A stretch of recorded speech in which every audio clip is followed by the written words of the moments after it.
Assalamu alaikum wa rahmatullah wa barakatuh. Mes frères et sœurs musulmans, bonsoir et bienvenue dans la citation du jour. Elle est la suivante.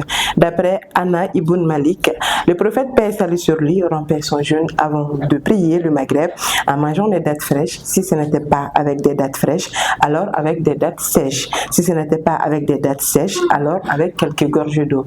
Ambaye ka fo femi Anas ibn Maliki ale ayira ka fo ko an kuti Mamadu kisi nema bay ko akume sun tigere yoni aka fitri sel ko wa akuma ka sun tigere ni tamaro kene walma tamaro jaray latuma o fana soro abe soro ka tigene ji o bayira ka fo femi tamaro e ale joro ka bon ko sobe an sun tigere yoro la no fana temena ka boyno anti sen kanyina ka fo aw nyana ko ni sun tigere doro akatele ka sun tigere ka keni aka wati to way no fana temena ka boyno aka fana kuno danski an citation du jour la ka kala ka fo ko assalamu alaikum wa rahmatullah wa barakatuh. Bonne rupture à nous tous.